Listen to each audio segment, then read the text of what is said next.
Good evening, everyone, and welcome to the Monday, September 30th, 2024 edition of the Northborough Select Board. I'm Mitch Cohen. I chair this lovely group, and I will call us to order at 6:03 p.m. I have some opening remarks because we are conducting ourselves hybrid tonight. This open meeting of the Northborough Select Board is being conducted in person and remotely, consistent with Chapter 2 of the Acts of 2023 relative to extending certain COVID-19 measures adopted during the state of emergency. All members of the Northborough Select Board are allowed and encouraged to participate either in person or remotely. The Act allows the Northborough Select Board to meet entirely in person and remotely, so long as reasonable public access is afforded so that the public can follow along with the deliberations of the meeting. The public is encouraged to follow along using the posted agenda unless the chair notes otherwise. Members of the public who wish to view the live stream or the recording of this meeting may do so by going to Northborough Remote Meetings on YouTube via the link listed on the agenda. Ensuring public access does not ensure public participation unless such participation is required by law. This meeting doesn't have anything explicit for public comment, but public comment is, of course, always welcome. Members, when I call your name, please respond in the affirmative. Let's start in the room first. Lisa. Here. Julianne. Here. Laura. Here. And remotely, Mike. Here. Also with us, we have Town Administrator Tim McInerney. Hello. And Assistant Town Administrator Diane Wackel. Present. Very good. So, as was mentioned during the opening speech, we are being recorded. And let's go along with our agenda. First item we have acceptance of grant awards, staffing for adequate fire and emergency response, in parentheses, SAFER. Fire Chief Dave Parenti, come on up. I'm going to bring the deputy up with me. Sure. That way, if I say something wrong, he can kick me under the table. Okay. You've got some additional friends in the audience. Always appreciate it. I have lots of friends, so it's a good thing. Great. Thank you very much, Mr. Chair.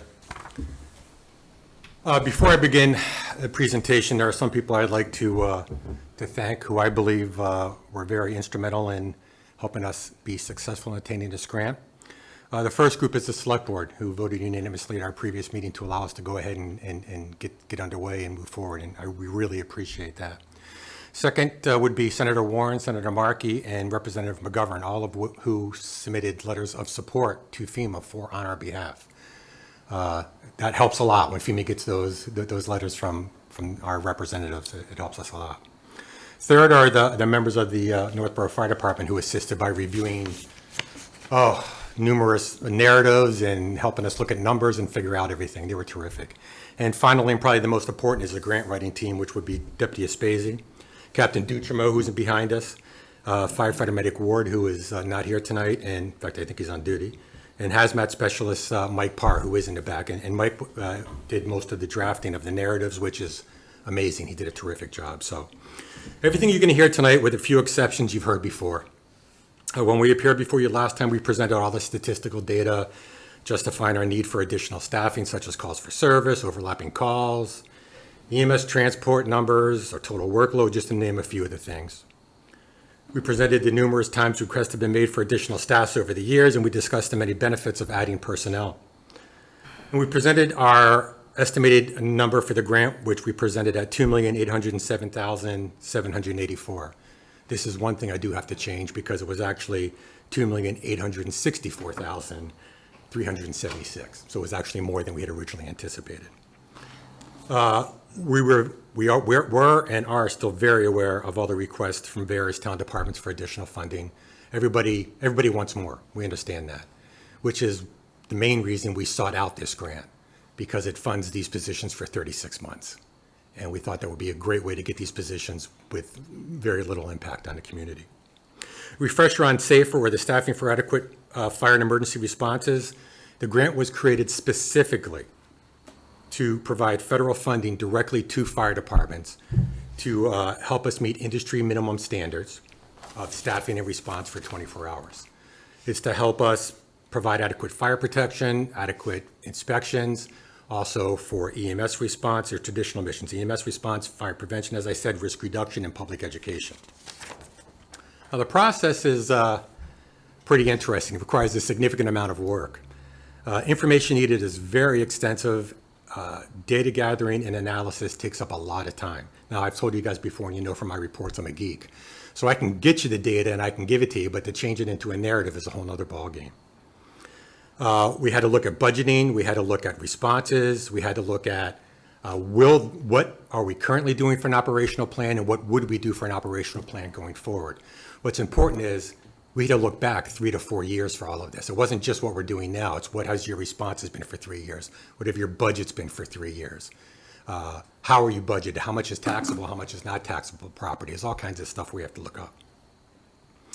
One of the most critical components is that we had to be able to demonstrate that upon being awarded the grant of additional staffing, we would be able to meet the guidelines established by the National Fire Protection Association of response. Using our automatic mutual aid agreements that we've established with all of our mutual aid partners, hiring 8 people does allow us to meet those standards. The other most critical component of this, and I can't stress this enough, is the departments have to be able to show that the community support the program. And your vote several months ago did that for us, showed that you supported the program. So how is this all scored? There's 3 different reviews. First review is electronic pre-scoring. Our application goes in electronically. It runs through some kind of computer program, and it says, yes, you align with the program's funding priorities. That's number 1. Number 2 is a peer review process. And in the peer review process, what they do is they bring in fire service experts from across the country. They fly everyone into Emmitsburg, Maryland at the Fire Academy, and they review this at tables of 10, and they pass it around, and they all review you, and they give you a ranking of where they think you place out of all of them. And then the final one is the internal FEMA review. And applications are reviewed for completeness, adherence to guidance, technical feasibility, and probably most important, effectiveness. Will this grant do what we're saying it will do? Because some places will submit a grant and say, it'll do this. And they look at it and they go, no, it won't. It's not enough money there. It won't do that. So this year, there was a total of 2,161 grant submissions under the SAFER. Of those, 191 were awarded, 11% success rate. Applications from the state of Massachusetts for hiring, 60 of them. So there were 60 applications just from the state to hire people through SAFER. 5 were approved, and we were one of those 5. Now, this is a 36-month grant performance window. As I mentioned, the total amount of the grant is $2,864,376.24. Can't forget the 24 cents.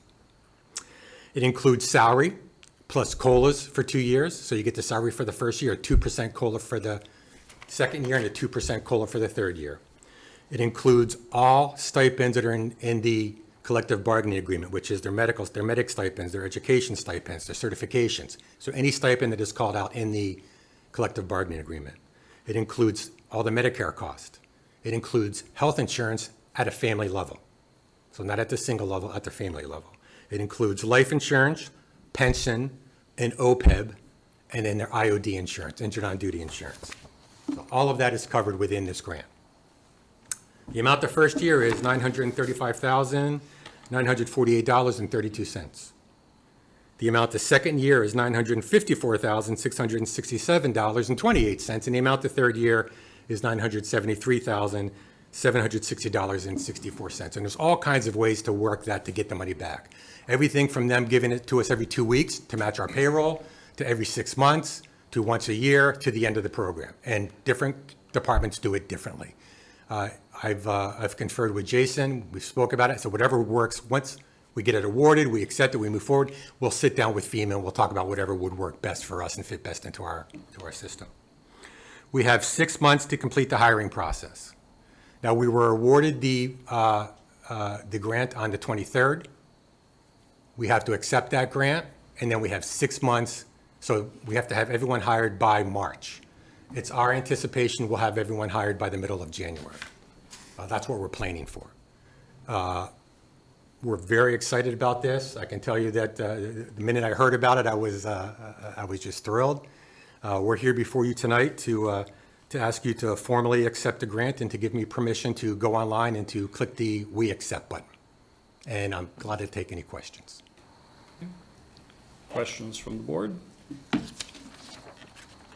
I have one quick question while other people are thinking. You mentioned 2% COLA is covered by that. That's based on the current contract? Yeah, so they base it on the current contract, but they also look nationwide. Okay. Right, so they'll say nationwide, we're seeing averages of whatever, but they actually have, we had to submit, Mike, you had to submit our contract, correct, all the information? So we had to submit all that, and they look at that, and they don't base it on the going forward, they base it on Right. when you submit it. Okay. So if the next contract is different than the current contract, they would cover the old amount but not the newer amount? Correct, they would Okay. cover the 2% COLA, and we'd have to Yep. cover the difference. Okay. Gotcha. Answered that question. Thanks. Laura?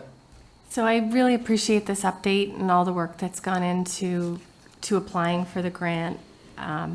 One thought, there's been several thoughts, but one of the most important ones is that we had the financial summit a couple of months ago. And I wasn't aware of a lot of the pent-up needs that we have in the community. And I'm just nervous about the cost that this is going to, the increase in cost, given all of the other projects that, or needs that the town has. I recognize that our fire team has been equally impacted by this, and I recognize the hours that you guys put in, and I appreciate it. Is there any flexibility in the number of people that we would hire? So the way this grant is set up, when we submit our grant and all our narrative, we have to justify the number of people we're asking for. The number of people we're asking for were 8 in order to meet the number. If we drop it, we lose the grant. Okay. If we say no to the grant, then we probably won't see the grant again. That's just the way that this grant has worked out in past. Yeah. Can I follow up on that, Laura? What do you mean by the cost impact? So this grant is for 3 years. But Correct. there will be a cost to the taxpayers thereafter. Correct, but just so it's understood, there's nothing in the grant award that says that you have to keep those people. Nope. So there's nothing in there. Like we said, we've justified it. So when I talk about justifying costs, this is 191 awarded applications nationwide. Yeah. We have proven a need to the federal government. Yep.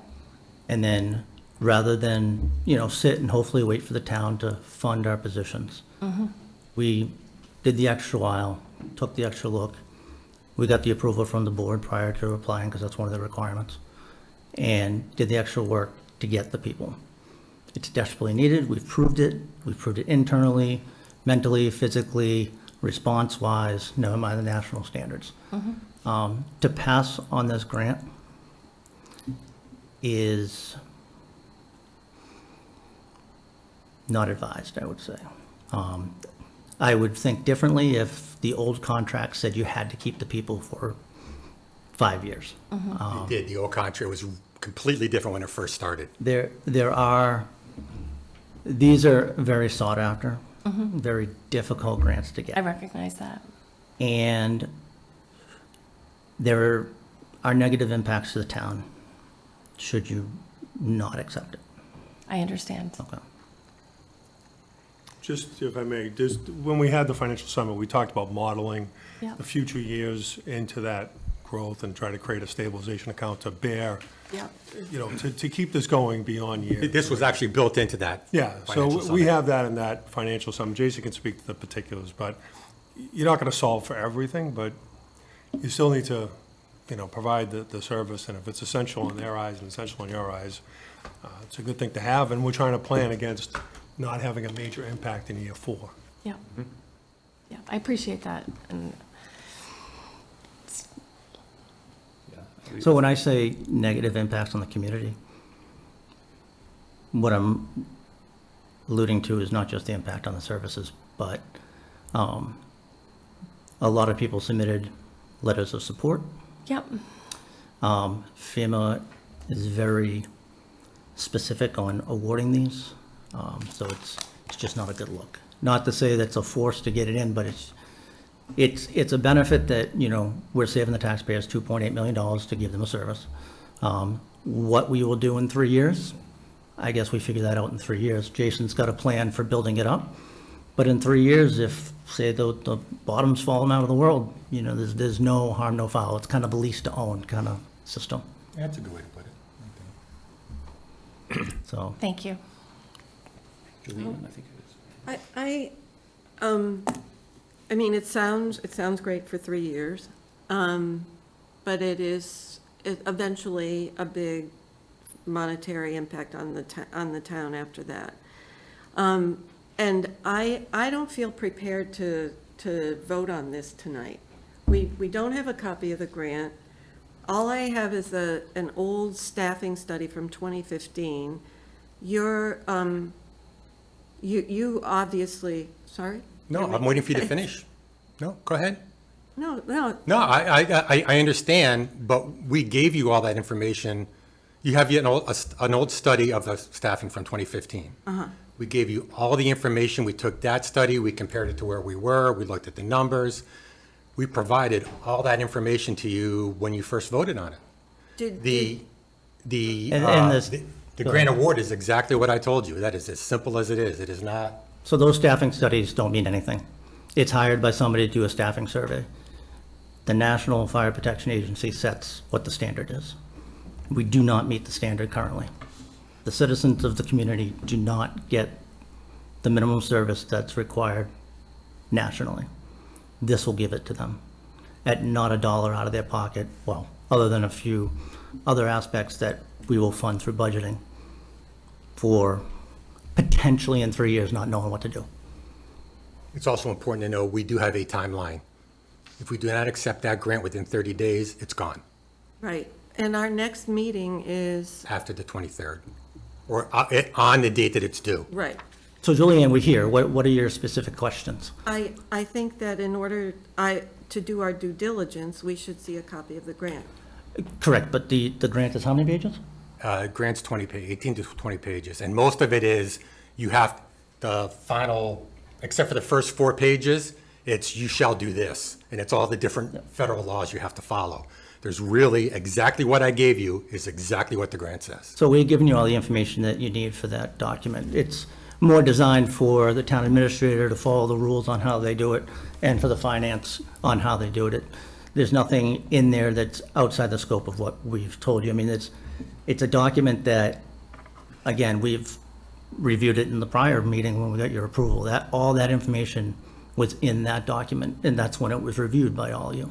Well, we agreed to have you apply for the grant. Correct, but we provided you with all With the numbers the that information. that they took. How the grant works, how it's funded, how long it's funded for, what the staffing needs are. All that was given to the board, because I will say, I don't know how many hundreds of hours that myself and Mike and Pat and Ethan and the chief and Jason and everybody else has put in for this grant. Had you just told us from the start, we're not going to accept this, we wouldn't have put in. We will be embarrassed as a fire service, not only in our own state, but nationwide. And we will never, ever get another FEMA grant. I mean, it's just. That's what it's been so And I just know from other communities across the country on what happens to them. So I just ask for the support. You know, we can figure out in 3 years, all right, what do we do? And not just what do we do. In that 3 years, Jason's a very smart person. He can figure out what the best way is to build that up. But your community has 5 firefighters a shift, and that is not enough. And turnover is a significant issue in this town. And turnover equals to always having new firefighter and paramedics, which equals to not a good service, because they don't know the town, and they're usually newer, or they're not wanted somewhere else. This attracts firefighters. This will give your firefighters who's deserved it. I don't even work shift. They deserve the staffing, mentally, physically. This is why we put in for this, not because we want them. We need them. These guys are constantly running. I mean, they were out on double medicals just before I came here today. The other day, we had, last night at the fireworks, they were out on multiple calls at the same time. We almost had to clear people from the fireworks to go cover calls. Westboro came in and covered for us. This isn't something that we didn't provide the information for. And that's what I'm concerned about when I hear that you're not ready to vote tonight. We've provided a ton of information and all the numbers. It's not new tonight. You've heard it all. So, I mean, that's where we sit. So it's up to you if there's any other questions. Julianne, are you all set with your question for now? We can certainly come back. Lisa, do you Okay, have that's, some- so again, thank you very much, and I'm sure that having you involved in FEMA has probably helped us to Nope, be had one of those nothing in to the do with it. 191. Nothing to do with it. Totally different separation from FEMA than the other one. Yeah. There's a couple questions I do have. In the current contract that you have with the union, how long is that for? They're in Just negotiations. yearly? They're in negotiations right now. It's a 3-year contract. They're in negotiations right now for a new one. For a new one, and the negotiations would start in a year, or 2 No, years, or 3 years? they're in negotiations Current now. current contract Currently. expires this coming June. Yep. Okay, so we know that's going to happen. Is contract written for that? Now, when you hire these 8 individuals, how is their contract for employment written? That they understand that they may be let go? There is no contract for employment for these firefighters. When we hire them, they are hired as regular firefighters once they come off probation, they're covered under the contract for the union. And within the union's contract is the ability to let go if you need to financially. So it's covered. So, but they become part of the whole family. They're not separated. They're Nope, not these no, 8 they're people just because we say today we're taking them in, that in 3 years they're the first ones on the cut. That's not what that means. Correct. Correct? Employees, how many employees do we have in total now? I think you told me 5 with 4 shifts? 5 per shift, 4 shifts. So there's 4 20 shifts. line personnel right now. So there's 20 linemen. That doesn't include any of your other positions? There's only That's myself just- and the admin and the deputy. Okay. So, and then what will happen now is it'll be 28 plus 3, correct? It'll be 7 per shift. But the number of people in the group, in your department is going to be 28 plus 3, okay? And I think probably one of the questions that Laura's probably talking to is that once we had the summit, I mean, we're asking questions because it's our due diligence, so I don't want you to think that we're No, not not at gonna- all. Okay. So at the summit, many people came forward, many people needed employment increases for their departments. And especially you and the police are the men that, and if Women. we have a lady. Yes, we do. That has, the most impact, I think, on day-to-day services. And not making the DPW feel any less important, they are, but we have departments that I think at some point now, we're looking at keeping things more on an equal level and making sure that, you each have the same amount of coverage for your needs and your expenses and that sort of thing. So, and a big ad, I don't know if we've done 8 at one time. Have we done that in the past? Because I haven't been here to know that. It's funded through a grant, so it's something different. I doubt you've ever hired 8 at one shot. Not that Okay. I know of, not from all the history I could find. Okay. And I just, from our conversations when you first came through, I thought you had said you were looking at, maybe if we get 7, that would be good if we get 7. No, 7 per So- shift. No, 7 per shift. 7 per shift. Oh, so you're adding 2 men, 2 per shift, so that would be that way, okay. Hold on a second. Contract, we did that.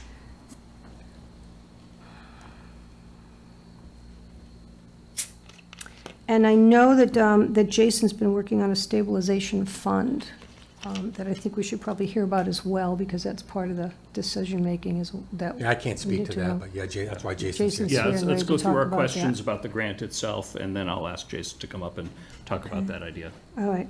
I was actually, I was able to get a copy of that today, and I did read it. And it was interesting to see some of the language. There's a lot of don'ts and Yeah, yeah. And at some point, it's like FEMA said, they have the right to rescind some of the money if something happens, if you don't,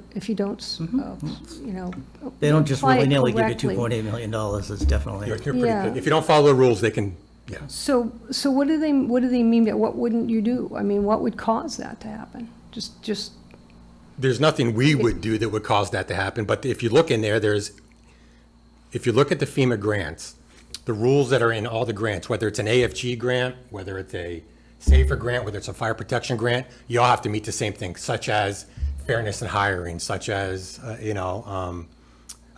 actually taking, not destroying historical buildings, not supplanting parts of your budget. There's all these different requirements that are in there. There's nothing that we would violate in any of those sections to hire anybody that we're doing. Okay. And didn't we, this last budget, put in $1 million already for the impact that this is going to have in the next 3 years, after No. 3 years? We did not? No. I thought I'd heard that We was a planned for it in discussion. the future, but we didn't know we had the grant when we created this budget, so we plan to do it for FY '26. All right, so you did not, we were talking about, we never did it. If we hadn't gotten the grant, when we come forward this year, we would be asking for people. But we didn't have to because we got the grant. We'll be starting to be put money aside, you know, Yeah. per Jason's suggestion in the stabilization fund of this coming fiscal year. It's coming So up. at the April So town it- meeting, so there it'd will be be an coming up. article. Right. You know, assuming that we follow Jason's recommendation as to how to save a little bit of money in advance to kind of ease into this once year 4 hits. And that will, that's when we would start to fund that. And one of the things that I like about that is that provides town meeting the opportunity to weigh in on that. So there will be town meeting, not explicitly for these positions now, because it's grant funded, doesn't go to town meeting. But town meeting will have a say, where if town meeting will know what that article is for, I assume it will be a standalone article.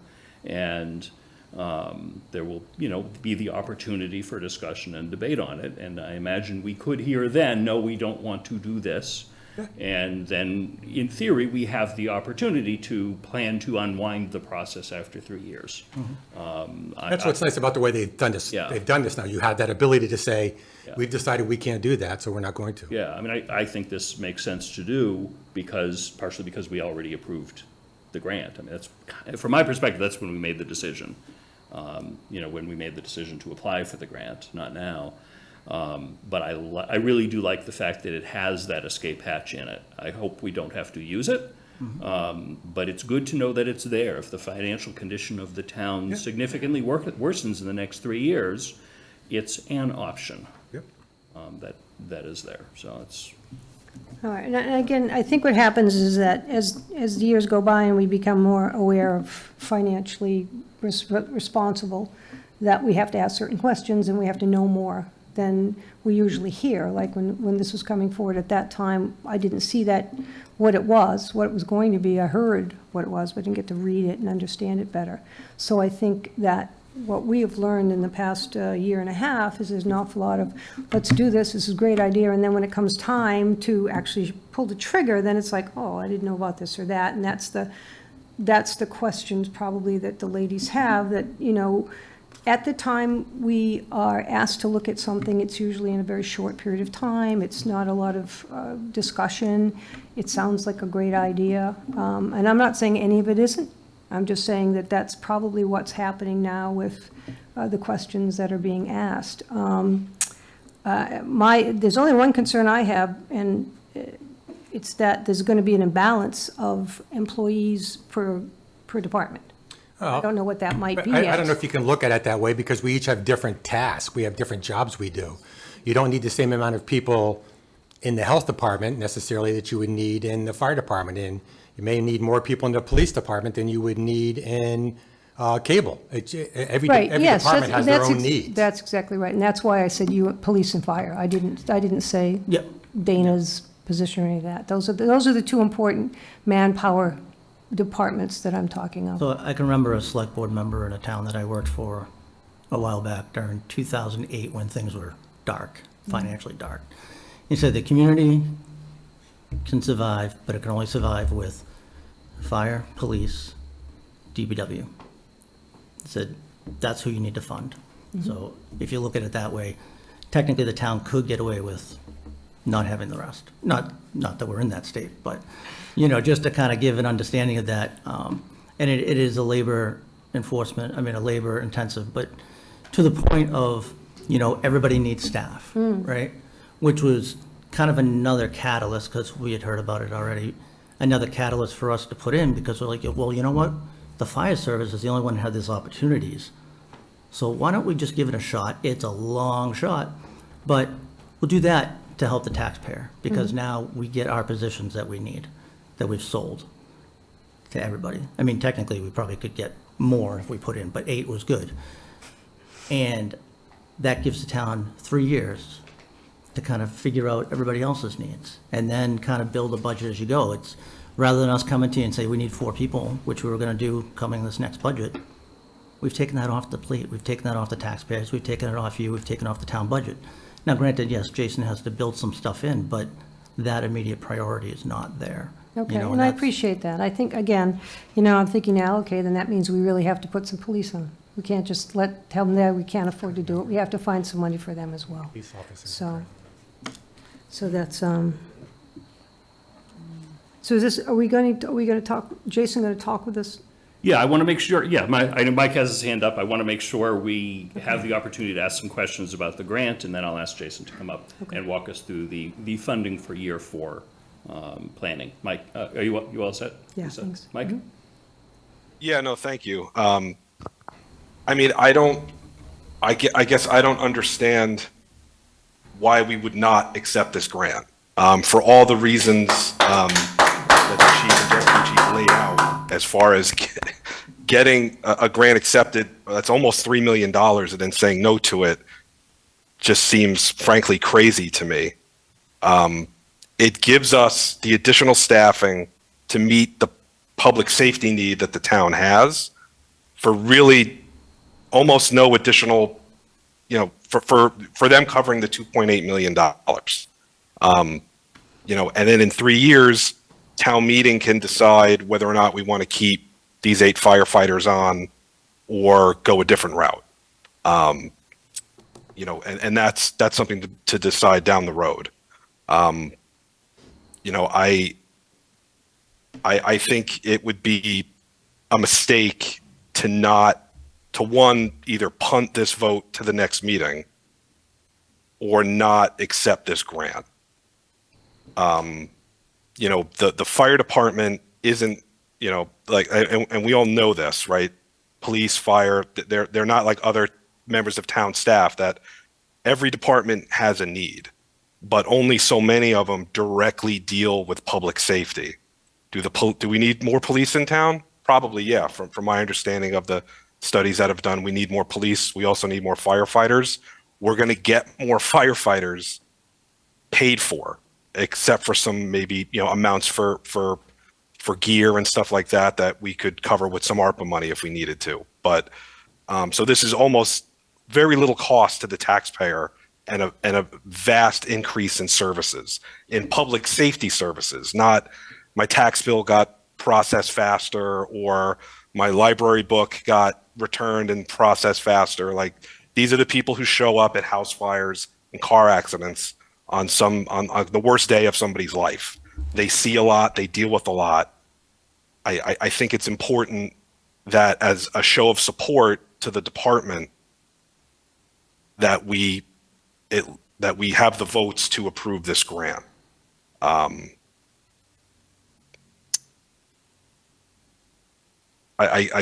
guess for now that's kind of all I would say at this time is I understand the concerns about the costs that this town is going to incur. Again, we're not married, for lack of a better term, to these folks after that 3 years. So there's kind of no risk there. And we, since I've come on the board this year, we've approved a lot of spending for a lot of different stuff that I guess doesn't get the level of scrutiny that the fire department always seems to get when they show up. And this time they're showing up with $2.8 million. Asking questions is important, but I also think we need to be reasonable. You already voted to tell them to go get the grant. They got it, which is impressive. And now it sounds like we may just say, no, forget it. I mean, to me, that just seems like select board malpractice, quite frankly. I don't think anybody said no, and I don't think we need to pontificate on what we're going to do. I don't think anybody has said they're not going to support it. I didn't get to see the SAFER grant until today, And one of the questions that I did want to have is the burden rate, and the burden rate is all in there, and it's all spelled out. And it's important to know those things, and I don't think asking questions like this are going to hurt anybody. The general public will see that everybody's doing their due diligence. I mean, I really do think that we had almost a year to do I any just due saw diligence. I just saw I it mean, today. due diligence, we already So, asked I him mean, to go I get don't it. think we have to be schooled. I think we all have opinions, and there's questions. Nobody's saying that they're not going to vote for it, Yeah, I mean, then why don't we just do it? because Can I you ask asked to another have Yeah, questions. sure. Laura? Do we have space? Because you said that we'll have them hired by January. Yeah. And we're still years out Yeah. on a fire station. We do. That's a great question. We have, we've been looking into that, and we have actually, Captain Brillhart, who's sitting behind me back here, was actually able to figure out a way to get we only needed to add one extra area, and we were able to do that. And I don't want my questions to be taken as anything more. I appreciate the grant, but I look at you guys and I wouldn't want to have to come back in 3 years and say that we can't afford to have you. I think And it's this is the better to thought. come back in 3 years and say you can't afford to have us than to say right now, we're not going to approve the grant. I And understand. the result of that will be, we don't get another grant, and we probably won't get any more AFG grants, which we've gotten quite a bit of money from there as well. I Because understand. we told FEMA, yes, we're going to do this. Here you go. And FEMA said, okay, we'll look at it then. Looked at it, spent, we talk about the hours we spent. I have no idea what hours they spent. And they said, okay, we agree with you. Here you go. You got it. Now we're going to say, yeah, we changed our mind. I'm not saying that. No, I'm saying that at the end of this, we may be faced with an Yep. even more difficult decision than what we're looking at right now. And I Completely want to agree. be fully aware of what we're doing right now, because I don't want to have to reach a financial decision where we can't afford our first responders. We don't even know what that, I understand. Unfortunately, we don't know what that could be next year I know. or the year after. And But that's with or without the grant. And after the financial summit and looking at the big picture, it's shifted a lot of what I thought I knew last December. So I don't want my questions to be misinterpreted. It's just, you guys are an important part of the community. And I don't want to have 8 more of you that we're going to have to make. I've looked at what other towns have had to let go from a staffing perspective, and it's painful. So, Well, I think it's also, there's multiple grants that FEMA puts out for different positions, so like the Mass Emergency Management Agency, a lot of positions get advertised, this is a grant-funded position, yep. And then they kind of play it out, and then usually they budget it in. So it's kind of the same thing with this, and we'll know well in advance whether that third year is going to be a stopgap or not. Yeah. Which gives plenty of time for those firefighters to seek other jobs, or we may have firefighters that are retiring. Okay. And then we fill them back in. So there's a lot of opportunities for that. It won't be a, hey, welcome to work today, by the way. You're gone. I've been through Yeah. enough layoffs. Yeah. I don't So- want to put so there'll anybody be in this time situation. And unfortunately or fortunately, in the fire service now, or any public safety or public job, that they can pretty much go wherever they want. Okay. The jobs are so plentiful. Thank you. One thought and then a couple more questions. A thought is, on the financial summit that we had, there was a lot of information from a Yes. lot of departments all at once. We know all of those are justifiable needs within the context of each department. Yes. I don't think anyone in this room thinks we'll be able to solve all of them and fund all of them anyway. This is at least one way that we can resolve one department's issues for 3 years. Yep. From my perspective, hip, hip, hooray. That's great. I hope that, some other grants and some other opportunities arise for some of the other departments to continue to address those needs, and we just chip away at it as best we can. One thing that you and I spoke about, I don't think you mentioned it in your opening statement, was equipment. Yeah. That when you presented this idea to us last fall, there was the question of, okay, in theory, we get the grant, have 8 new people, they've got to have uniforms and tanks and all of the things that go with them. Could you tell us a little bit about how we'll make that happen? It was interesting. So I heard about this. We got the grant on, was it Tuesday we were notified? Monday night. Monday night. Tuesday, the grant came out for Department of Fire Services equipment grant, which we apply for every year, and we've outfitted our last several new firefighters through that. The monies that grant are for $19,000. The last quote we got for equipping 8 guys was $18,900. So that would completely cover all their PPE that they would need for their initial set of gear. We try to get 2 sets of gear for everyone. Sometimes that takes a little while to get there, but it would at least get them fully equipped for the first year. Great, so we don't have to worry about taxpayer funding for that. for the initial equipment either. That's 100% grant. We've never had a problem getting that grant, and there's no such thing as a guaranteed 100% you're going to get all the time, but we've never had a problem with that grant. Unrelated question, you're very good at data, which I really appreciate. You like your numbers. What can we look for in 2 to 3 years? We should evaluate, whoever is on this board at the time should evaluate, hey, is this working? Is this now worth putting this towards the taxpayer to fund the continued pieces? What data would you want to look for at that point? Without question, and I'm already collecting that data. So what we're looking for is a certain number of personnel on scene within a certain period of time, right? So we need to have 15 personnel on scene within 8 minutes. I'm collecting that data now, and that's for building fires. For medical calls, we want to have an ALS unit or a BLS unit, basic life support, on scene within 8 minutes, and advanced life support on scene within 9 minutes. I'm collecting that data now. We want to have our shoot time, which how quickly from the time we're notified till we get out, we want that to be under 90 seconds. I'm tracking that now. So what we want to do is, we're slightly above that right now. We are not at the 8 people the 15 people within 8 minutes for the structure fire. We're just not there. We don't have the staffing to do it.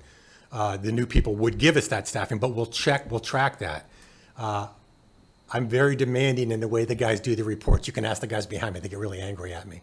I'm very demanding in that they're accurate, and we know how many people are there. So all those reports, and in fact, in my one of my submissions for my goals were just that, to have 8 people on scene within the NFPA required time, to have our shoot times match with the NFPA required times of 90 seconds. And then to achieve those, these people will help us achieve those goals. Excellent. So you'll be able to, or whoever is sitting in your chair in 2.5 to 3 years, will be able to say, okay, here is the prior 3 years, and here's the next 3 years, and you would anticipate. Not only will we be able to, we'll be expected to by FEMA. Okay, good. FEMA will expect yearly reports from us that say, this is what we've done, and these are how it's resulted. Excellent. Thank you. Anyone else have any other questions? Julianne?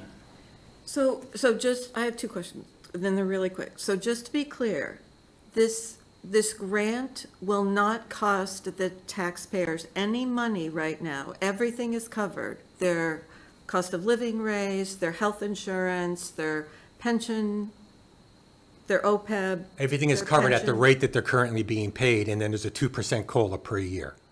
Okay, so that's the only thing that might change, And uniforms, we have to buy them uniforms, which which is in our budget already. okay. So the only cost would be this stabilization fund. Okay. And the second question I have, I tried to read about the SAFER grant, and it's not clear to me. It mentioned something about equipment, but what kind of equipment would it cover? It doesn't cover any equipment. None. So FEMA has multiple grants, and if you don't look carefully, a lot of them are on the same page. So they have what's called an Assistance to Firefighters grant, which is the AFG. We've gotten if you remember, we got our air packs through that. We got our radios through that. We've gotten quite a few things, so we got like $300,000 in radios through that. That's equipment. That's an equipment grant. The SAFER grant is strictly for personnel. That's all it's for. In fact, it calls out that no equipment is allowed to be purchased through it. Okay, thank you. Okay, thanks. Anybody have any other questions for the chief or deputy chief before we invite Jason up to talk about stabilization? Okay, great, thank you. Could I put you on the spot, Jason, and ask you to come up for a couple minutes and walk us through how you suggest we prepare sure. for funding of this? Yeah, so when this first came up, it was about a year ago to the day that we started talking about this grant. And the award was exactly the numbers that we put together as a result of meeting at that time. We assumed that we were going to get this grant while we were putting together the information for the financial summit. And the concept came up of saving for some of these costs that are coming up in the future, whereas similar to this grant, there was concern during the multiple meetings we had on the budget this year leading into 25 over grants expiring and needing to lay off staff and so forth. And this grant is really unique in that it would be paying 100% of some employee costs for 3 years. We don't really have any other grants that are like this to assure people at home that we're not facing massive layoffs if a grant program goes away. This would be kind of a larger than usual grant for the town. In preparation for the cost of 8 firefighters, the total cost is about $1.1 million a year. And to prepare for that in 2028 or 2029, whenever that happens, I know this has played out to be about 6 months later than we predicted originally, that we thought that we'd start the year with these firefighters on the timeline that we were working with. Regardless, the impact is the same moving down the road. And the idea was to use this mechanism of state budgeting called a special purpose stabilization fund. One of our reserves is the all-purpose stabilization fund, whereas we put money into it every year, approximately $200,000 a year we transfer from free cash. So free cash is like our excess money in our checking account, and the stabilization fund is akin to a savings account where it takes a higher threshold to take money out of, create or take money out of a stabilization fund. The idea was put forward during the summit, and this was just proposed during that implicit in the acceptance of the grant would be support for having an article at town meeting to begin saving for the impact in the future, and assuming that this community is not going to want to lay off 8 firefighters at the end of the 3 years, that we would just want to plan for the expense when it comes. So throughout the financial summit, the information is all online. It was August 1st. If you go to the town website and want to look for it, just type in summit into the search bar and it'll be the first response that comes up. When you look at it, you can look at all the numbers we put together and went over. We went over millions of numbers during that presentation. This was just one aspect of it, but it's clearly in there, and I highlighted it because it is something we haven't done before. We haven't created a special purpose stabilization fund in the past. We haven't needed, due to our fiscal prudence over the years, to dip into our stabilization fund. The town has strong finances. We want to maintain strong finances through our bond rating this year. If the fire station passes, so that we can issue one of the largest bonds that we've gone out to the debt market with. So it's just it's a planning tool. So the way that it would work, the mechanism would be, we would have a separate article to appropriate money to raise and appropriate from taxes to put money into a stabilization fund. And the numbers we're talking about through this model was to start out with putting $400,000 in, and then $300,000, and then draw it down over the next 2 years to smooth the impact of it.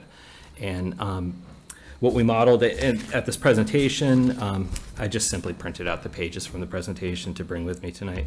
But the projected tax and payer impact of $400,000 going into the stabilization fund would be $59 to the average single-family home, valued at $625,000 currently, or at $655,000 in this current year in FY25. And then, $44 the next year, and the net difference of drawing it down versus the cost hitting that FY28 would be about $84. So anyway, the approach was to ramp in the effect of the cost that when it comes into the budget, the year that it comes in. So that in FY 29, give or take, that first year, there would be some funding from taxpayer funds immediately that year to pay for this, but also withdrawal then from that special stabilization fund. So we'll Correct. save it for a couple of years and then draw it down so that it isn't a $1.1 million hit on the tax rate in FY '29. Correct. It would be over 2 or 3 years. Yeah, good. Yeah, I really like that idea. And Big fan of that. the projections that we used, we didn't, once it's in a special purpose stabilization fund, we have greater latitude for investment options. So interest rates are very high right now. So this model here didn't take into account any investment gains from investing in the stock market or something like that with the funds. Let me ask a downer of a question. Let's say town meeting appropriates the money to the stabilization fund, and then in 3 years, the board and town meeting decide, no, we don't want to hold on to these firefighters. I'm not anticipating that, but we recognize it's a possibility. What happens with the money in that stabilization fund? Well, again, similar to the all-purpose stabilization fund, the purpose can be changed of the stabilization fund. It would just require a 2/3 vote of town meeting. As well as to withdraw the money from it? Correct. Yeah, perfect. Thank you. Anyone have any questions about the financing or any of those aspects that Jason talked about? So that's gonna be coming up in our budget when we talk about that at town meeting, not tonight. Not tonight, but leading into budget discussions for FY '26. Okay. Okay. Any other questions on that? Again, I like the fact that that will give town meeting an opportunity to weigh in on this, earlier than FY '29. And prepare for that. I think it's part of prudent financial planning to fund these firefighters long-term. Good. Any other questions? Okay. Are we ready to take a vote, or do we want to do something different? I'm ready to make a motion, Mr. Chair. Sure. I move the board vote pursuant to Massachusetts General Law, Chapter 44, Section 53A, to accept funds in the amount of $2,864,376.24 for the Staffing for Adequate Fire and Emergency Response Safer Grant award and to authorize expenditure of same by the fire chief. Second. Okay, motion's been made by Mike, seconded by Laura. Any further discussions? All those in favor? Mike? Aye. Laura? Aye. Lisa? Aye. Aye. Julianne? I also vote aye. Vote is unanimous in favor. Chief, congratulations and Thank you, thank you. members, I appreciate it. We'll keep you up to date on everything that's going on. Before the meeting started, I did not mention this is a special meeting that was originally created for us to consider applicants. We ended up with a few grants to deal with, so because of that, it doesn't have some of the usual framework of the meeting, public comment, reports, things like that. As always, if anyone has any comments that they want to offer on an agenda item, we're always happy to take those. And next up, we have Scott Charpentier to discuss acceptance of grant award to support Phase 2 of the Water and Sewer Supervisory Control and Data Acquisition SCADA project. Welcome. Thank you, Mr. Chairman. Thank you, board members. I was excited to have a $491,000 grant in front of you, and now I feel a little depleted. Oh, no. $0.8 million is quite a bit different, but We appreciate every penny. Yeah. Thank you. we'll go over our pennies now. Okay, deal. Thank you. So, as you indicated, it's a SCADA system, supervisory control and data acquisition. What it is a computer program that's isolated from the internet and from other data sources that monitors the operations and allows us to modify the operations for our water and sewer facilities. So, for example, you have a sewer pump station on Hudson Street that manages 99.9% of our sewer flow. In the event one of the pumps goes down, we have a high rain event, and the wet well goes high, we have the ability to swap out remotely one pump to another. As opposed to before, or currently, we get an alarm, on-call person comes in, half an hour later, they get to the location, and hopefully they get there in time. Now, we can do it from an iPad, laptop, or what have you. The vast majority of these systems were first implemented for treatment plants, water treatment plants, sewer treatment plants. There are a lot of moving parts in those plants, and it's important that one control center can see what everything is doing and modify it. With the, advent of wireless communications, that has expanded to remote locations like this. There was a phase one project that was approved at town meeting 4 years ago. That included some of our more major components. Our Assabet Hill Water Storage Tank, that's our primary water source outside the authority. The Hudson Street Pump Station that I'm referring to, as well as the base station at the highway, the water garage. This project includes adding all of our pump stations, the rest of our pump stations into it. There's 5 other pump stations. Our MWRA interconnection, which is going to be very critical for not just monitoring it, but also annual reporting. It'll be nice because it's like a source meter, so we'll know exactly how much water we're bringing in from the authority on a 15-minute increment, and how much money we're pushing out into the system to the customers. So in the event we saw a large change or anomaly with that, we would be notified with an alarm immediately. As opposed to what happens currently is we get a monthly reading, and we find out there's a 200 million gallon discrepancy, where to go, it went into some swamp somewhere. We'll know much more quickly, so we can be more responsive to lost water. Another piece that this is going to include is a component of redundancy. Our water garage is our base station, so that has, it's like our operations control center. One thing we learned with the pandemic is that having redundancy allows us a continuity of operations that's needed for critical facilities. So we're going to have a satellite base station at the Hudson Street Pump Station. During COVID, we had half our team reporting to the water garage, the other half to the pump station. Kind of an unfortunate place to work out of, but what have you. Was that for distancing people? Yes, yeah. We separated both of our, the water sewer department as well as the highway department. Got it. Half the highway department worked out of the cemetery, unfortunately. The other half of the water department worked out of a sewer pump station, so. Oh, my goodness. Regardless, so now we'll have redundancy in our base of operations. It's an expensive project. We submitted multiple earmark requests to our federal representatives, Congressman McGovern, Senator Liz Warren, and where the senator? Ed Markey. Markey. Ed Markey, thank you very much. Ed Markey, McGovern's earmark went through. It went to the EPA, the Environmental Protection Agency. It is classified as a non-competitive grant award. That's how they work their federal earmarks. We were notified of the award a little over a year ago. It takes a long time to go through the award process. My department has to go through a lot of federal grant management training. The treasurer collector has to go through quite a bit of federal grant management training. Our consultant does the same. All that work is complete. We have the contract from the federal government ready to move forward, as well as with our SCADA consultant. So I'm here today to ask you to accept $491,000 from the federal government. Okay, any questions? Julianne? So is the SCADA system, can the individual homeowner monitor their water usage?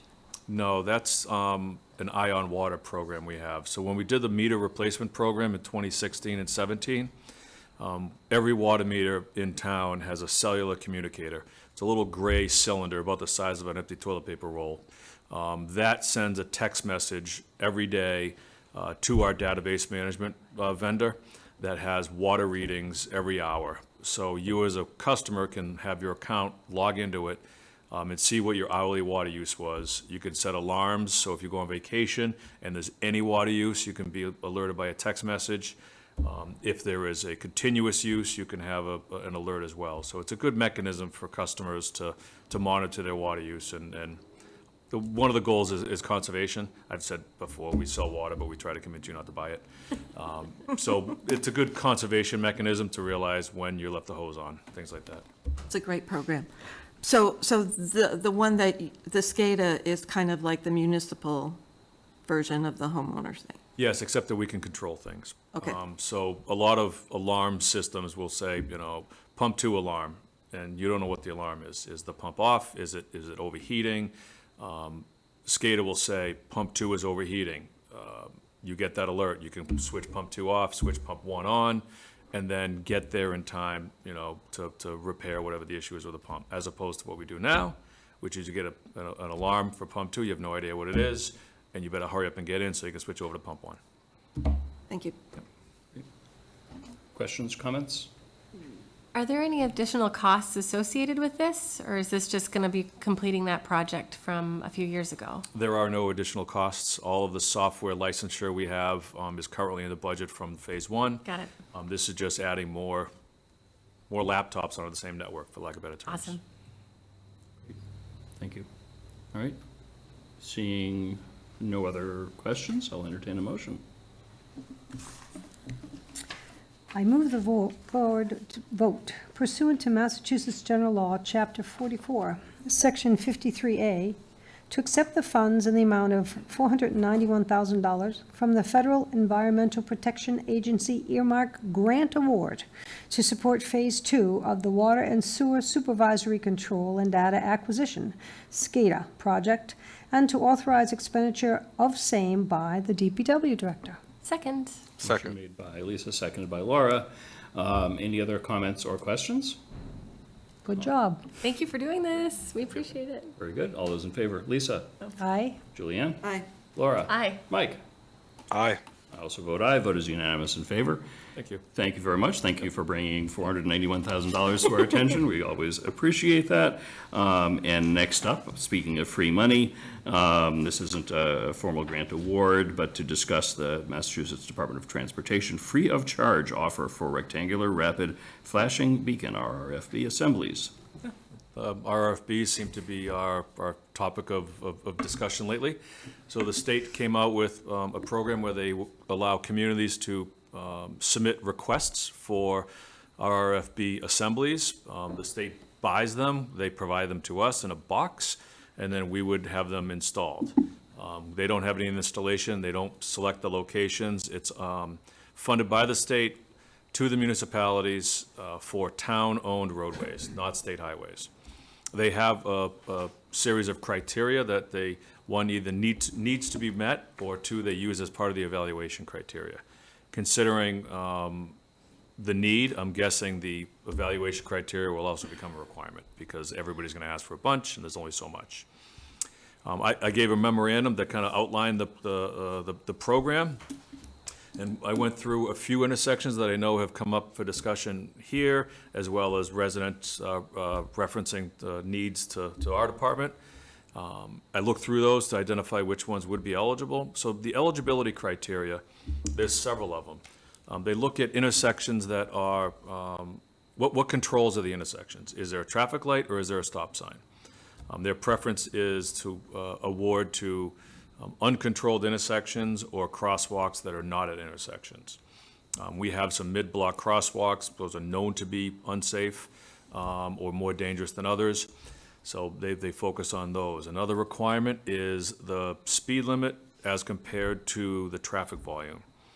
So their threshold in the evaluation is 9,000 vehicle trips per day. That's a pretty high number. The vast majority of our roads are under that. So, for example, South Street exceeds it. Northgate does not. So that's one of their criteria.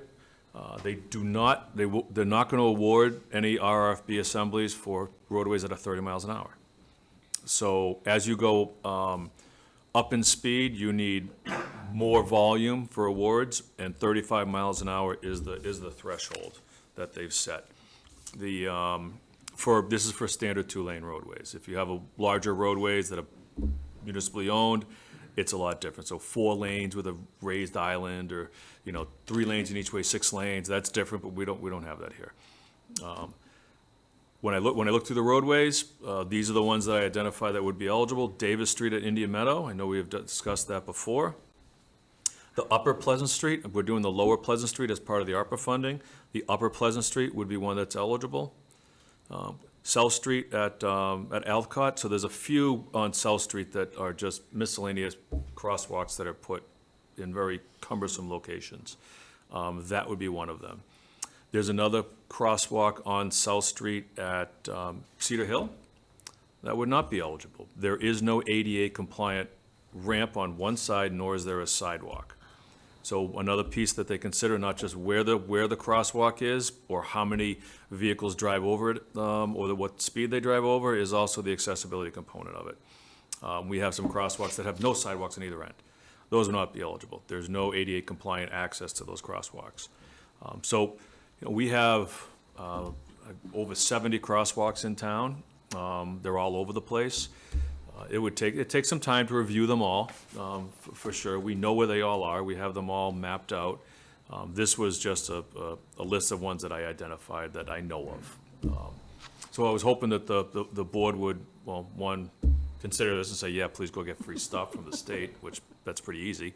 But if there's any other crosswalks that you know of that you want me to look at, in particular, we will. The applications are due October 10th. It's not a lot of time. Every single location has a separate application. So it's a timely process to review, evaluate, and submit. But you can submit as many requests as you like. I just want to make sure the ones we submit are eligible. I don't want to waste DOT's time with 10 of them that would never get awarded. I don't think they'll get to the 11th at that point. So are you saying there's a possibility of 10 from this award to be done? I don't know what the limit's going to be. They don't have a limit on it. Okay. Each location has a separate application. Each location will be evaluated separately. Okay, What I'm getting at is if Northborough submits 20 of them and the first 11 would not be awarded because it doesn't comply with the requirements, I don't know if they're going to bother reading the 12th. right. Okay, so there's a couple of questions that I have. Just to reiterate what is included, you're saying that it has to be 25 mile an hour zone, not 30? 35. Oh, 35 mile an hour 35 zone? mile, yes, for a, That's the 30 maximum speed too, right? there is no, so there's a design table associated with the grant application. 2 lanes, under 9,000 vehicles per day. That's pretty much everything we have outside of South Street, which has between 9 and 15,000. We have nothing over 15,000 as a town road. So again, under 9,000 vehicles per day, 2 lanes, ineligible 30 miles an hour. Greater than 40 miles an hour requires an engineering study. They're not going to award either of those, I don't believe, unless we have an engineering study, but we're not going to get that done by October 10th. So 35 miles an hour, under 9,000 vehicles per day. That's the eligibility criteria. So if there's a road in town that has 35 mile an hour speed limit, it's probably under 9,000 vehicles. The next tier I look at is it at an intersection with a stop control? Or, we don't have traffic lights, Yeah, but is it an traffic light. intersection with a stop control?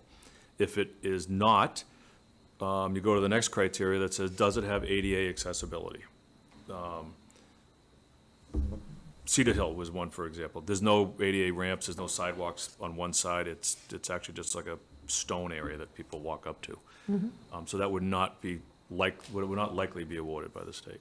Okay. So there may be other places, obviously, we're going to be looking at.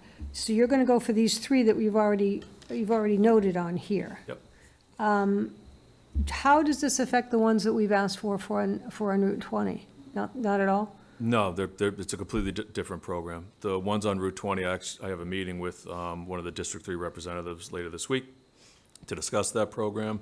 My understanding is that they're considering a district-wide RFB installation. I believe a lot of communities have reached out to state-owned roads within their communities to get these installed. I'm thinking they're going to put a large project out. They refer to them as book contracts. Okay. So they'll bid it out, 50, 100, whatever they put together, and one contract will just bop around the district and put them all in. Okay, with that in mind, Hemlock to Little Tree, across Route 20. Yep. I've had a few residents already ask me about putting in a crosswalk there and those lights. There's no crosswalk there? I didn't even think of it because, I didn't even go far enough down that road of those 5 that we talked about. At Hemlock to Little Pond? Yes. That's an unsignalized intersection. I would be surprised if Mass DOT was willing to install a crosswalk there. They may.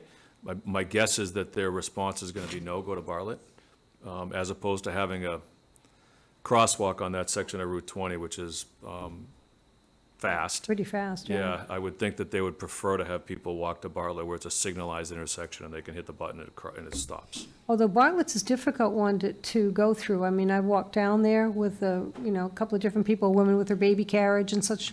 The road, sidewalk's thin. It's not wide enough really right at that corner across from Brittany's. And even going across is very difficult. A lot of traffic, a blind spot coming out of Bartlett heading east. So that this is something I think that they work with the school, and they're going from Hemlock, from Little Pond across the street to the neighborhoods and stuff like that. So if you could just, mention it and see what we might have to do I certainly will. of creating something there for their, because that end of town doesn't seem to have any There's walkability. probably an opportunity with the safe routes to schools to get some improvements along Bartlett Street so that you can go from Algonquin to the intersection, cross over to the driving school side, and then go across Route 20. That would be really good, because I've seen the kids come out of the driving school, crossing over in droves, in the main road with no crosswalk. Yep. So it's quite a concern. Yep. And I did have the mother with the baby carriage. Look at that. Okay, let's see what I Happy can to do. reach out to the DOT. Thanks. Other questions, comments? Mike? Oh, I'm sorry, Mike, then Julianne. Yeah, thanks, Scott.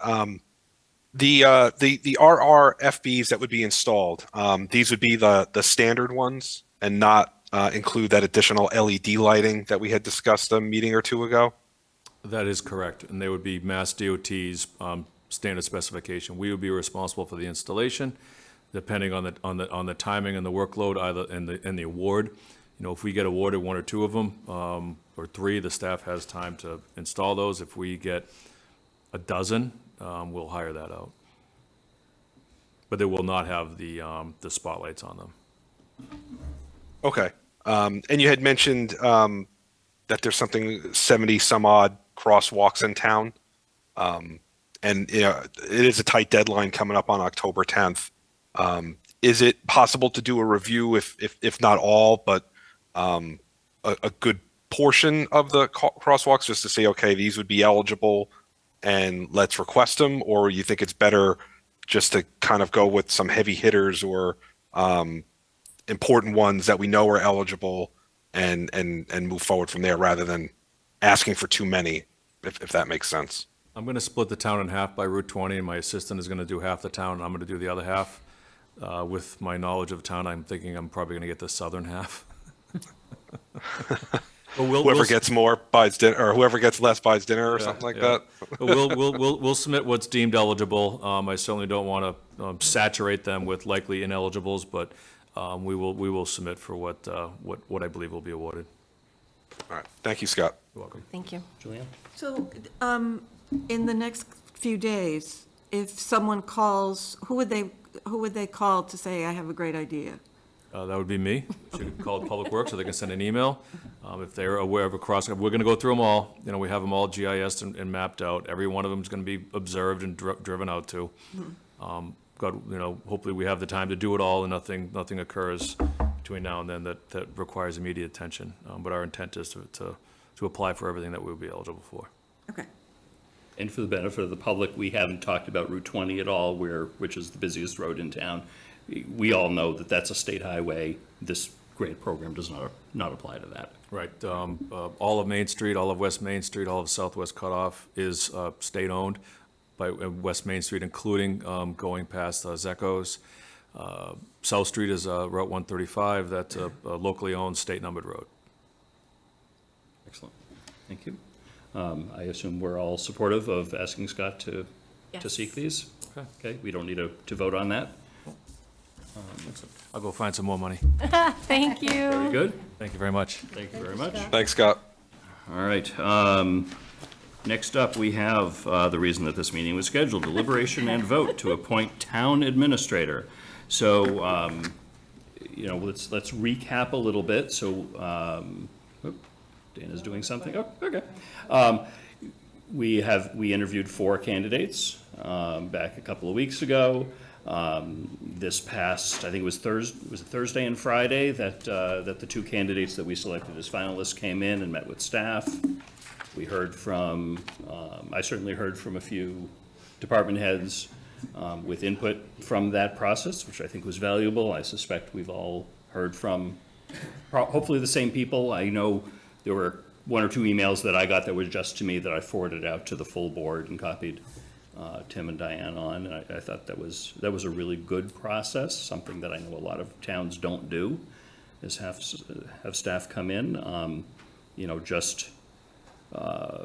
Informally, my own take was that nobody said anything really negative about either of them, but everyone had a preference, and the preference varied, and I think that's good.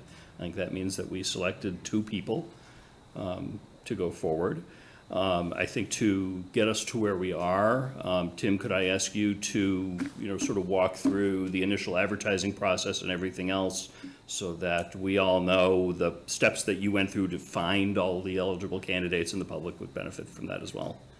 Yeah, I mean, if it helps the board, I know I covered this when we initially had the conversation, but, so there's organizations like the International City Managers Association. We did a featured advertisement on the ICMA newsletter and on their website.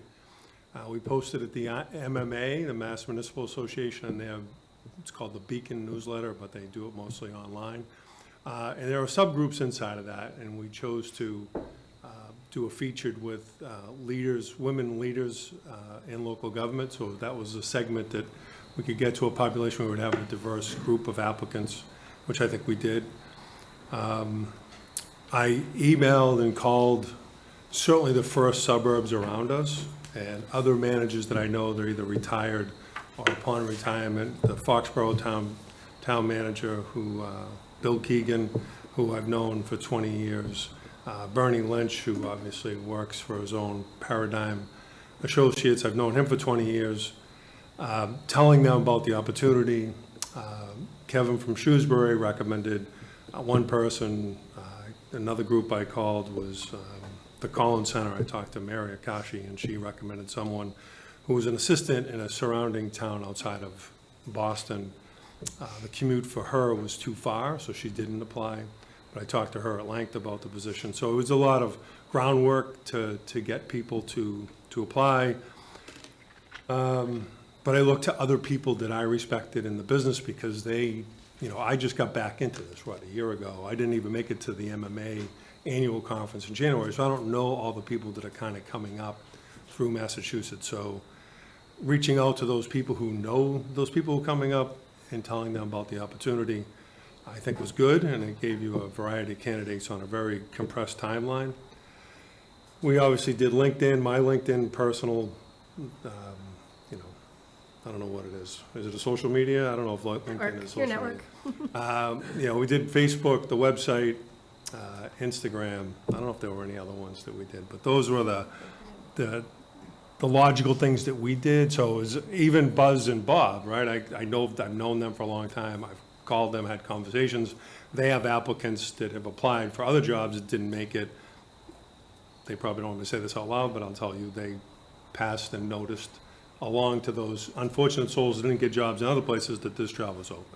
So I tried to reach as far as I could and as deep as I could to get as many applicants as possible. So that was really it in a nutshell. I don't think I missed anything. How many did you actually get? Did you get 15? 15 applications? 19? 16? I'm not sure. I don't know. Nobody's had it, knows that number. We can get the file. It's either 16 or 19 sticks in my head. Yeah, no, that's just to prove that we got some activity. Yeah, you got a lot who had no government experience, but they were, extremely intelligent engineering, finance folks.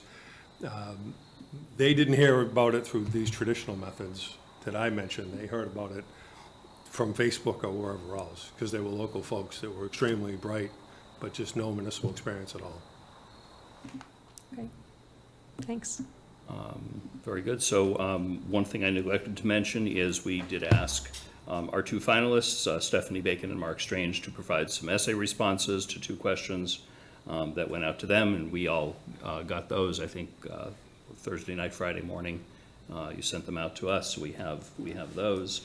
Do we want to talk about the essay responses? Do we want to get right into deliberations? Feedback from town staff? I would ask maybe not mention town staff names particularly, but general opinions are fine. Whatever we can do. My hope is we can move this along, and I'm hoping we can choose a finalist tonight. That would be ideal, given that we only have Tim for a couple more weeks. Whoever we hire will need to give notice to their current employer. We don't know how much notice that is. It's probably different, for each of those two candidates, and we want to, inform them right away. What we did last time, and this is in the draft motion for tonight, is that it would be a conditional offer of employment subject to really three things. One is a physical. Two is contract negotiations, which we would start that discussion in executive session tonight. And three would be, the background check that MRI would do. We've already agreed to have that done, and everyone's aware of that.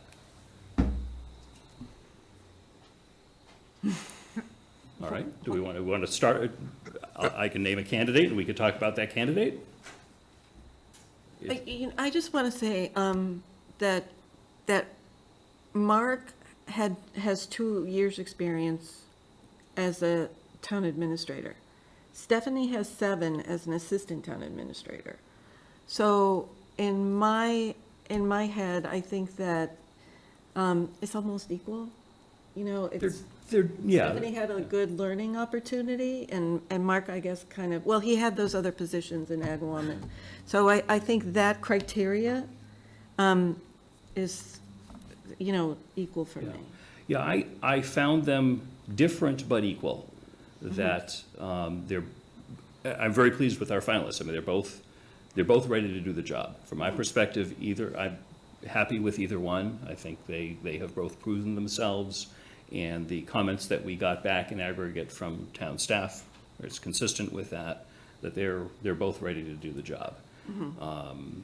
I think that they each bring something a little bit different to the table. Stephanie has not been a town administrator, but she's been an assistant for a long time in a stable role, the same assistant role for a long time, and she used to work here. So she brings some Northborough knowledge, but not recent enough that she knows absolutely everybody. She knows a few people. I think there were roughly about 4 department heads that were also department heads back when she was here. So there are, there's some advantages in both directions. I know there were some discussions last time about commuting distance, which I think is a non-issue, but for some people it may be an issue that one lives further than the other. It's nice to have a tough decision. Yes. Because I don't think we can go wrong with either of these two. Do you want me to dive in? Sure. I'd love it for Okay. someone to dive in. Thank you. I really appreciate everyone who did apply, and I wish we weren't going down this road, but I appreciate all your efforts to get us here. I loved meeting the candidates, and I really appreciated the opportunity for the candidates to meet with town staff. I think that the future is really going to be important, that we've got really good communication and collaboration. I thank Tim for really opening that up for us, and I want someone that's really going to continue with those efforts. So I thank all the staff that did reach out, and I hope that we can continue, from the transparency perspective and collaboration for our decision-making process.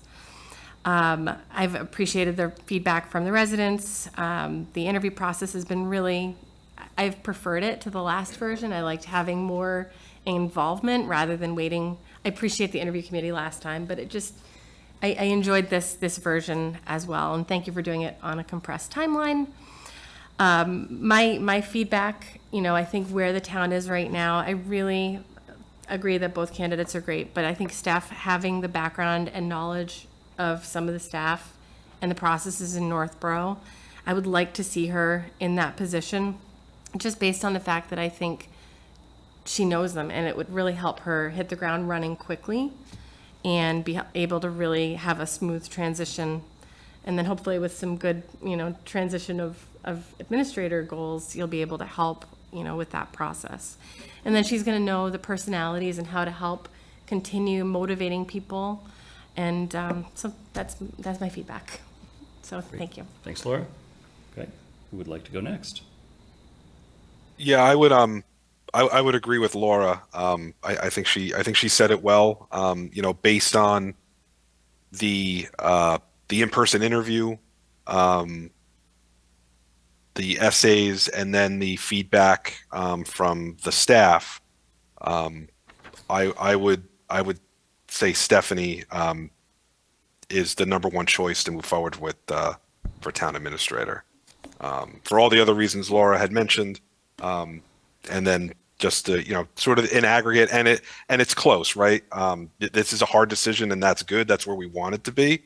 And, I think both Stephanie and Mark could certainly step in and be the town administrator of Northborough, but our job is to try and find somebody, right, who's going to be, as best in our opinion, the best fit and the best person moving forward right now. And I think that's Stephanie, or Steph. Thanks, Mike. Anyone else like to chime in? Well, I have to agree with Mike that we're, all other criteria being considered, and that they're both great candidates. Now we have to look at who's the best fit, who's gonna, who can, and because she was here before, she can hit the ground running, almost. Maybe not quite, but,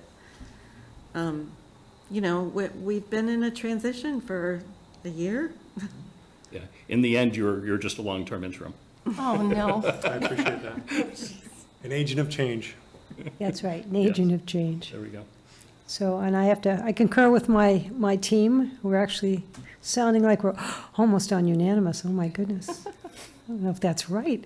I was also impressed with the selections that we had and with the amount of people that were interested. I think we've probably turned a corner in wanting to come to Northborough.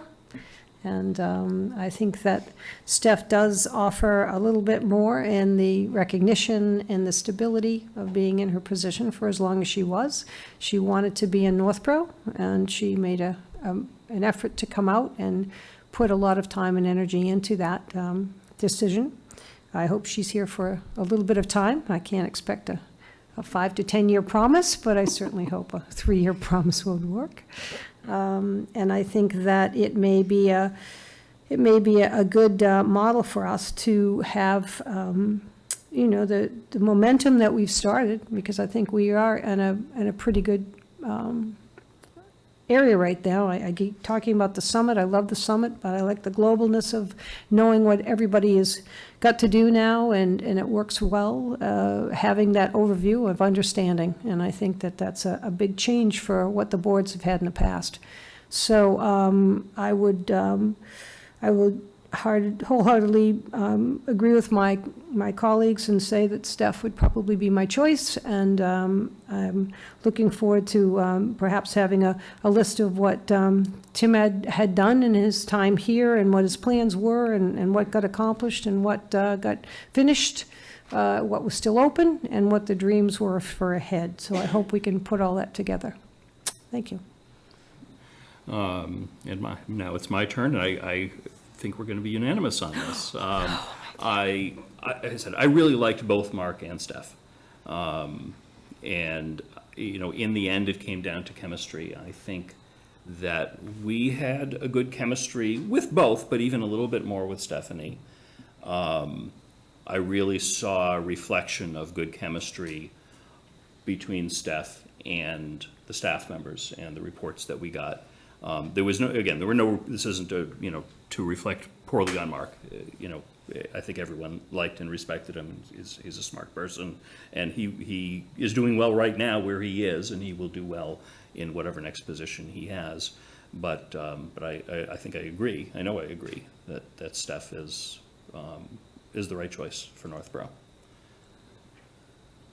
So I think we may have sorted this out already. We can talk about it anymore. If not, I would love to have a motion on this. I'm ready to make a motion. Okay, we ready for a motion? Okay, Laura, would you like to make a motion? Thank you so much. I move the board vote to make a conditional offer of employment to Stephanie Bacon for the position of Northborough Town Administrator. This offer is conditioned upon the satisfactory background review, investigation conducted by Municipal Resources, Inc., a physical exam, and the successful negotiation of the terms of appointment by the Select Board. Second. Motion made by Laura, seconded by everyone, but I'll give it to Julianne. Any other discussion? Okay, all those in favor. Laura? Aye. Julianne? Aye. Lisa? Aye. Mike? Aye.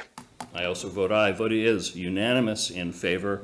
Congratulations very much, Stephanie. I don't know if you're watching tonight, but I imagine you'll hear pretty quickly. If not, we'll make some phone calls during a break. I can't wait to get started working with her. I know. This is very exciting. All right, so that actually concludes you. that item. Is there any other business to come before the board before we go into executive session to start the contract discussions on that? Well, thank you. Oh, Julianne. So we have received several emails about extending the sidewalk on Maple Street.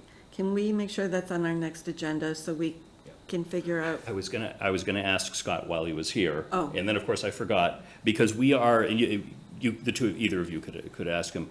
So we approved ARPA money for design for several sidewalks in town. My curiosity is, when is that expected to come back? Because that would then trigger that discussion, because we'll know what the approximate cost of that project is, and then we can see how we want They're to probably proceed. 70% done with the design of Okay. areas with those opera funds, but I don't have a full report to give, Yeah. but. Yeah, no, I don't expect you to have the answer on Yeah, that. I know. But But would- I asked Scott about it today, but Okay. nothing to report, Right. except that it's 70% complete. Okay, yeah, if you could let the board know, in the next couple of days when Scott anticipates that being ready for board discussion. I assume that our next regular meeting, hopefully by then, we will have that, and then, yeah, that'll, certainly be, I know everyone's interest with ARPA weighs heavily towards sidewalk construction. Well, and I think we already asked to have Maple Street done for that. That was already. Yeah, I one don't of the think we ones on the have list. to direct him to do anything else, we're just waiting for the numbers back. Because we can't make a decision on constructing, whether it be Maple Street or anything else, until we have the costs available, and then we can see, do we fund it with ARPA, do we do something else? Right. To get those forward. Okay. Okay, I So- appreciate you bringing that up. And I do want to thank all the residents who have been writing in and asking for that. It's been a long time coming. So we'll do what we can do as fast as we can. Very good. There being no other business, we'll entertain a motion to go into executive session. Mr. Chair, I move the board vote to enter into executive session pursuant to Mass General Law, Chapter 30A, Section 21, Subsection 2, to conduct strategy sessions and/or contract negotiations for the town administrator due to the chair's determination that a discussion regarding this matter in an open meeting may have a detrimental effect on the negotiating position of the board. Board will not return to open session and will adjourn directly from executive session. Second. Motion made by Julianne, seconded by Laura. Any discussion? All those in favor? Aye. Julianne? Laura? Aye. Mike? Aye. Lisa? Aye. I also vote aye. Vote is unanimous in favor. We are going to executive session, 7:35 PM. Thank you very much, everyone. Thank you. Okay, I and should check my personal yeah, email. let's take a 5-minute break. I might not even need that much. Yeah.